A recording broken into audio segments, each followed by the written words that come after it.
for everything we have to say. So I want to start out by saying, Lori, Joe, and I started going into this, and I kind of want to back up. So the situation that has happened with this mentor team is extremely unique. This is the first time I've had a mentee actually meet with her mentor team and say, my first goal is to leave. Because I was like, okay, but then it kept going back and forth and back and forth. And I think y'all were not getting the full story, and Caitlin wasn't getting the full story. And we have to remember to show our residents a lot of grace, because trusting people is not something that they're used to doing. So there may have been a little bit, and I'm not saying this happened, I'm just saying there may have been a little bit of game playing. I'm going to tell mom one thing, I'm going to tell dad something else, I'm going to tell auntie something else, and my grandmother something else.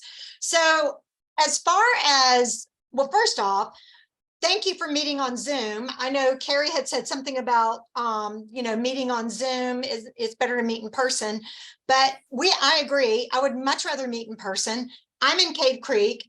Caitlin's on night duty. Everybody here is finishing up work. So when we have a sense of urgency, we just meet on Zoom and just suck it up, Buttercup, because it's the way of today's world, and we're all over the city. So, I don't like it either. I do like the fact that I can use a filter if I want to, but other than that, it's, it is what it is. So anyway, so Joanne, I have a question to your point, because I think it's really a good place to do this. One of my points was to understand the nuances of trust in a situation like that. I think that there were a couple of instances where I felt like there was information shared to us that I felt was critical to her development, and yet I felt like if I had shared it with you, that it would have been a breach of that trust. And I want to discuss with you guys a little bit about what that looks like, okay, the nuances of that boundary or those relationships, because we were just starting, like this just happened towards, I would say, girls, like the last 2 meetings. She opened up about some things, and it was pretty remarkable. yeah. And I thought, well, this is pretty critical. And I thought maybe we would have some time to work through it. And then all of a sudden she was in New York, and then it was gone, Yeah.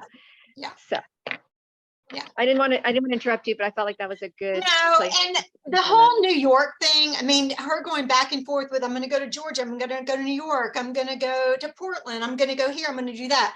And what Caitlin was doing on the other side of the coin was she was counseling with her and saying, you have to have a plan in place, a graduation plan. So Caitlin, I know you went into that in a couple of emails, but can you kind of explain what that looked like and what you were telling her on your end?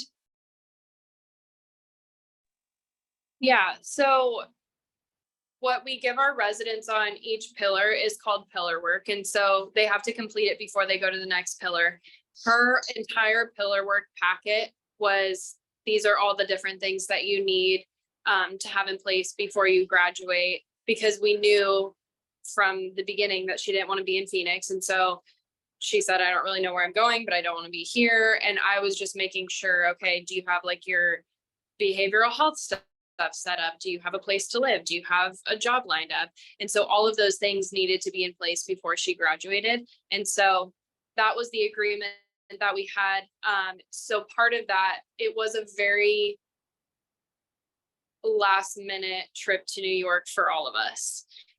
Typically we don't even approve for people to go to a different state by themselves. That's really not the case. But our director approved it because she felt like she was in a really good spot to do that. It was 100% on me and Prudence that we did not share that with you guys in a timely manner, and we definitely should have. But she had the job interview and she wanted to go figure out some things before moving out there and not having a plan. And so we approved that. So does that answer your question a little bit? Well, I think more so it's how do we handle a situation where a mentee will share something with us that maybe we don't agree with, or it's pushing a boundary. Lori Jo, I can answer that. I understand what you're saying.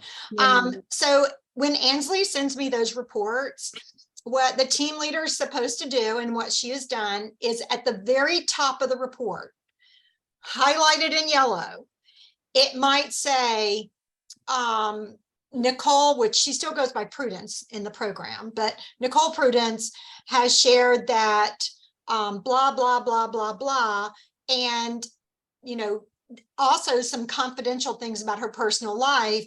And I feel like maybe she might need some counseling on this. And then Caitlin can read that and pull her in and say, okay, so I understand you had a mentor team meeting. Yes. And you told them this, this, this.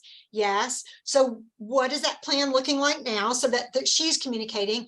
And then for Caitlin to say, well, they also said you shared some confidential things, but they didn't tell me what they were. So I just want you to know that's between you and your team. But if it is something you want to share with me, I'm open to listening to that. So that's why that highlighted area is so important. And when you guys were texting all that back and forth about researching programs, I saw a lot from Lori Jo, a lot from Ainsley on this program in this city, in this program. I just kept sending that to Caitlin. And then I think, Caitlin, you were in that string as well. We were just letting y'all just keep communicating with her, because for us to interrupt and go, but we don't want her to leave the Dream Center. Oh, yes, absolutely. And all the while we were trying to convince her to, you know, slow down a little bit and save money and, you know, but we wanted to support her as well. And we need to, so this is where it's hard for us too, because we have to allow the team to develop an organic relationship. And part of what we tell the mentee is, you've got to be honest with your mentor team. You can't play games with your mentor team. You can't, but y'all got to remember, we've only had like probably 10 mentees go through the program in 2 years. So we're still learning how to prep the mentee before they meet with their team. And before you guys, the teams were 8 to 9 people. So this is very tight. Y'all are very tight. You've done a great job surrounding her, but it's almost like you're really into her stuff and you're really involved. So that's something we've got to kind of look at too, is, wow, when you only have 3 or 4 people, everybody gets really vested. So like some of the whole graduation plan, Caitlin was telling her, you have to have a graduation plan before you can graduate. So she took off to New York and figured it out. And, you know, and I didn't know, and nobody knew she was going. And Caitlin has apologized more times than I can count for not letting us know, but it was very last minute. And so we've talked about that and how we're going to fix that in the future. But, you know, we can't force them. We can't say, okay, you have to go tell your mentor team all your truths. It's hard. It's a hard call to make. And if Caitlin sees things in the report that doesn't jive with what she's being told, she can go back and reply to all and say, hey guys, in y'all's next meeting, you might want to revisit this, because I don't think you're being told the full truth here. This is what I know to be the facts. And, you know, I think everybody wanted to know what her plan was. She didn't even know what her plan was. She was kind of taking it step by step. So, I mean, I feel bad. I know, Lori, Joe, you said decisions were made and we were not informed. So we kind of covered that. Her program progress. So they can't have a mentor team till they're on 3rd pillar, and 4th pillar is going to come pretty soon after that. They're on 1st pillar for a long time, 2nd pillar for a long time. 3rd pillar, they usually hop to 4th pillar very quickly, because they're like ready. Now they're seeing the light at the end of the tunnel. As far as the financial benefits of graduating, the $5,000, y'all are still kind of, you're the advisors for that. She can't just get a check for $5,000. It has to go to a car or to an apartment or some type of housing or something like that. There's forms that have to be filled out. It can't go to a certain person, if that makes y'all feel better about that. Mhm. Okay. Because the last thing we need to do is give her $5,000 and go, bye-bye, have fun with that. What are some other things that we could do differently moving forward? Because we really want you guys to take on a new mentee when some of the girls hit third pillar. One thing that I would find helpful would be to maybe have a copy of what that pillar work is. Not necessarily that mentee's personal pillar work, what their personal work is, but maybe just something so that we have an idea of what the outline is of what they're working on and how to help guide them through that a little bit, or maybe how to apply that to what we're guiding them. Okay. I think that's a good idea. And Yeah. they have a copy of it. I also have another copy of it. So you guys could always ask them to bring down their packet. But if we would need to send a different copy, I could do that too. Yeah. And I can email it as well. And I just wrote down for future teams, I'm going to send them the pillar work packet. Cool. That's great. Okay, good idea. What else? Well, so we received a text message from Nicole the day before yesterday. I think it was Sunday, right, Ainsley? I said Monday, no, Saturday, asking for money. And, to be approved for, this deposit and that deposit. We still have no idea where she's proposing to live. We have no idea if she has a job or not. I don't believe any of us responded yet, waiting for this meeting, but and also Ainsley and Christina had a wonderful idea to offer her the opportunity to meet today, one last time before her party, and she declined that. So I guess it wasn't on her agenda or whatever to get together with us again. So I don't know what we should do about this. Well, do you know if she was asking for her graduation money or Yeah. was it? Okay. Yes. And do you know what she was trying to spend it towards, or was she just asking for it? No, she said she needed a deposit for her Oh. apartment but from my perspective, I'm the housing person, she hasn't even told me where she's proposing to live. I have no idea. Then, yeah. Yeah. Yeah. So so this is a recent update on her housing situation, very recent. And she's not, as we know, good at communicating with both us, staff, and you guys. So from my understanding, she did find a room that she is going to rent. And she knows the rent costs and everything. I'm pretty sure she's applied. I haven't heard anything since. But she wanted to make the decision to have her parents co-sign with her. So I don't know if that went through. That was pretty recent. I haven't heard anything since. But if she's ready for a deposit, maybe that's what's happening. Do Ainsley, we know Yeah.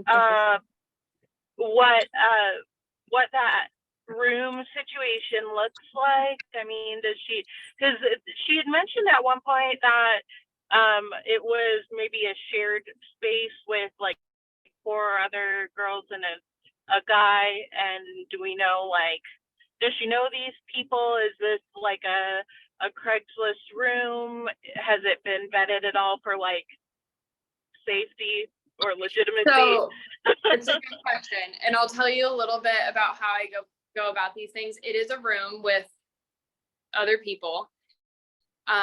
She doesn't know them personally. From my understanding, she's been messaging them. And I told her, I was like, this is my opinion. I don't think that's the safest option. There's other options out there. I know that New York is really expensive, but there's other options. And we've had people graduate and live with random people, and it just didn't end well. And I told her I would probably suggest you not do that. But that is not what she didn't really hear me out on that. And at the end of the day, there's not much that I can do. I gave her my input, and if that's what she's going to do, then that's what she's going to do. And you guys would be shocked. No, you wouldn't be shocked at this point. How many people do leave like this? the few that do, and then 6 months later, they're back at the Dream Center Yeah, that doesn't surprise me. because of those decisions. But you've got to remember too, it's not a forced program. It's not court mandated. They can leave at any time. The big thing we hold over their head, I know it sounds terrible, is that graduation money. And Sure. and the thing is that the person who has to do the final authorization to go to whoever the rent person is, and it's a certain form, it's called something, is leaving on Wednesday for the next 2 weeks. So she might want to jump on this. Let me ask, do you know, Caitlin, if she's gone and talked to Kim Smith? Prudence? Yeah. Okay. Is Shauna, oh, Kim is the person that is the final. Do what? Kim is the person that signs off. Well, Kim's the one who writes the check. Okay. Hang on just a second. Is that like a time The sensitive? name of the form that someone has to have in order to use their graduation money for rent. Because what I can do is I can have her leave it with the person that we're training right now, Tabitha, to take over for Kim. And But at the same time, me and Shauna have both explained to the Prudence that it's not you get that money day of, it's usually a process and takes multiple days depending on if it's close to a weekend or if Kim's not there. We've told her like that money isn't just, okay, you Yeah. get it the Here same it day you is. request it. Yeah. Well, multiple days isn't bad. I was thinking like weeks, but her text verbatim was, so about the 5K, I'm going to most likely have to put a first month's rent payment down in my room soon. Is it possible I could use some of it for that? So it's more like an advisory, okay, like, can she use that? It didn't sound imminent, so I'm not sure like what her Yes. text is. so I just sent a message to Kim and she's pretty good at responding quickly. She will, I think she just did. She'll let me know what is the exact form. And that way y'all can tell her, Lori Jo, you can say, okay, this is the form you have to get from your potential landlord so that the Dream Center can write a check for your first month's deposit. But as far as us saying, we're not going to help you and you can't go to New York and no, we're not letting you, we can't do that. Even if we see this is the absolute worst thing. And Caitlin has looked me in the eye and said, this is the worst thing that can happen. This is not good. But, you know, at least her parents are kind of in there helping a little bit. I don't know. So I've had a conversation with her parents over the phone too, and they're pretty prepared for helping her out if she's really in a tough situation. So they've been up to date with her plan too. Caitlin, where did they live? In Pennsylvania. They're in PA. So maybe close. I don't really know how that works. Okay. So this is good for me to understand because I thought that if, say, Caitlin didn't really approve of the plan, that she would have to figure out something else to get the money. So what I'm listening here is you wouldn't do that. Is that right? It's not that I had to approve of the plan. It's that I just needed her to have a plan. Have a plan. Yeah. And so it wasn't. So it's just like you just said, it's just a plan. It's not necessarily an approved plan. Right. Okay. Yeah.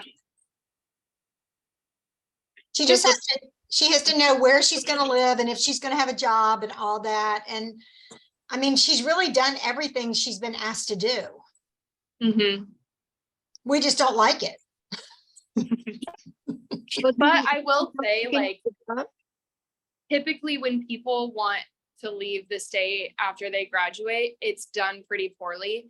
This is like one of the, as chaotic as it's been and as all over the place she's really like spent a lot of time looking into how she's going to coordinate her mental health services there, which is really important. And a lot of people usually just neglect that piece. And she really has been taking her time to make sure that she has a place to go and place to work. So it is a good plan, but it's not our favorite plan. So she does have a job. No, but she's working to find one. I know that she's expressed to me, like, I'm not gonna go until I have a job in mental health services. And she has to. That's part of the pillar work. Okay, and then will you guys evaluate that before you release the money for the deposit? If I just walk her through the process of getting that money, will you oversee to be sure that she has all those things in place before she gets the deposit? Yeah. Okay, so that's not something that I need to do. No, I'm pretty sure it goes from you guys to Shauna, right? I'm not really a part of the money process. I think that Shauna approves that piece. Yeah, Shauna gives the final approval on it. Kim tells me what form is needed because I never can remember what it's called. The mentor team advises her, but you don't have autonomy over it. Okay, But good. you do have, you advise her, and like whoever's in charge of transportation, let's say she's not leaving, she wants to get a car. Well, that person gets to say, okay, well, let's go see what it's like to, if you wanted to lease a car, buy a car, and advise them in that way. And so, I mean, it's, at the end of the day, it's like raising a teenager when they're ready to fly the nest. And you can tell them what school you think they should go to or what job they should have, but they've got to kind of figure it out for themselves as well. And the mentor team is to show that grace and to say, okay, we'll love you no matter what. But here's the deal, guys, and y'all need to really understand this. Once she leaves the state, and Caitlin and I will tell her this, once she leaves the state, you have no more responsibility for her. If she contacts you, if she texts you, if it's just, hey, just want to let you know I'm doing fine, everything's great, thank you for your support, that's one thing. But if she texts you or contacts you and says, I need money or I need help or, there's not enough food or whatever, you immediately let me know and I get back with Caitlin and Caitlin figures out, does she need to come back? But again, it's her choice. And when I started looking at her Instagram, I was like, wow, that's a completely different person than I've ever met at the Dream Center. Yep. Okay, I'm glad that you saw that. I'm like, okay, wow. So Yeah. So if she leaves, then there's still a huge outstanding balance. She'll have to deal directly with you guys on the rest of yeah, it. she'll have to go through leadership. Yeah. Okay. Yeah. I mean, hopefully she'll remember the advice you guys have given her. And this is like the shortest any team has been with someone who actually third pillar, fourth pillar, graduated and then left the city. Like usually, I mean, I know two of the teams right now, they've had their person for over a year, well over a year. I'm like, and they're still here. So We were hoping for that. We were trying to encourage her to stay and work and save money and I know. become independent. Yeah. So, well, good. Sock Thank you. some money away, get some stability.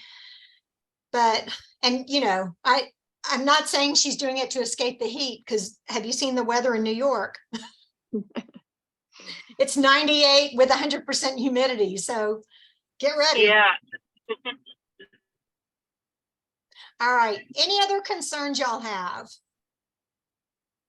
Because that y'all have to understand, like, and I'm getting ready to do orientation with a whole nother group in half an hour, but this is as hard for us as it is for you. And we have to trust as much as we can that the mentee is going to be transparent with you.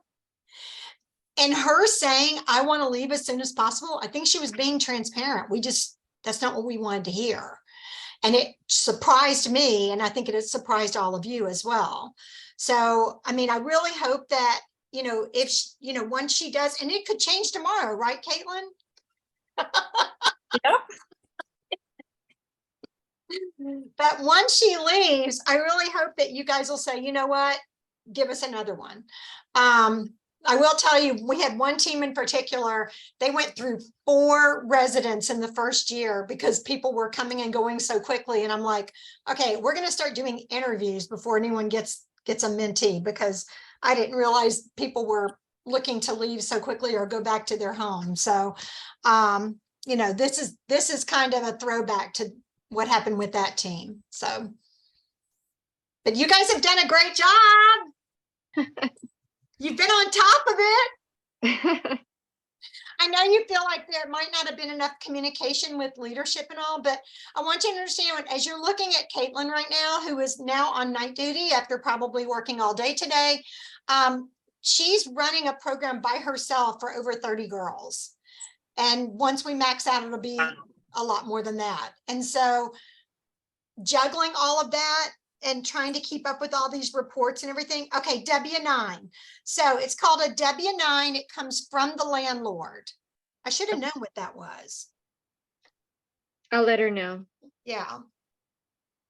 It comes from her Out landlord. of curiosity, and I don't know if you covered this already, but if the deposit is not the full $5, obviously, it probably wouldn't be. But if that's the case, what happens with the remainder of that money? Does she get the rest of that money? Is it put towards maybe like the next month's rent? Like, how does that work? That is basically going to be a conversation she has with Caitlin and Shauna. Oh, okay. She may, I mean, in New York, she won't want a car, but she may say, okay, I'm definitely going to stay here. So the last thing we want is for her to pay 6 months rent and only stay there for a month. Right. But that money is like her account. So She until just never gets it deposited into her bank account. right. She doesn't get a check written to her. Okay. She may come back and say, okay, I want it to go towards a car. Okay.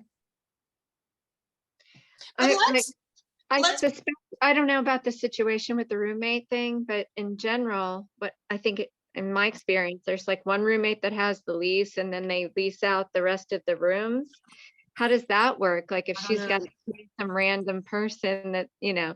I for don't know. her- This may be a wake up call for her when she realizes she can't get a W-9. Right, okay. Well, that's what I'll suggest to her in the message response. Okay.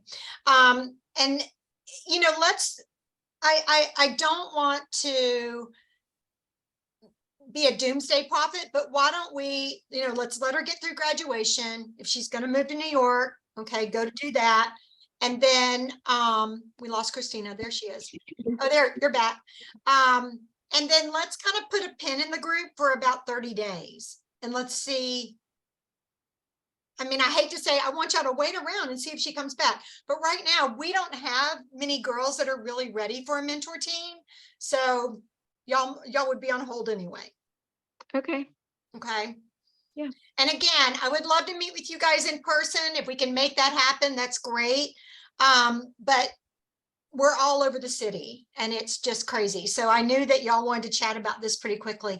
Christina, I know you're driving, hon, but did you get all your questions answered or your concerns?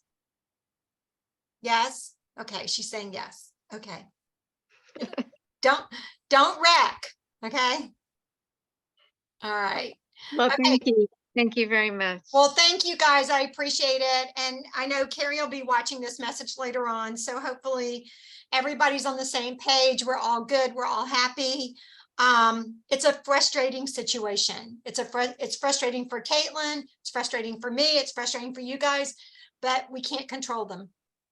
We can Yeah. advise them and we can love on them and we can show them grace and we can advise them but you can't control them.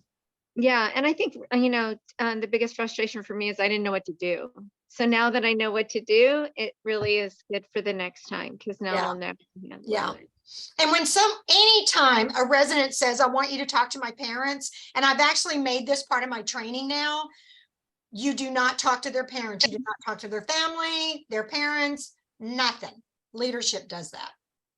So we've made that part of our training now as well. As things happen, we make it part of our training.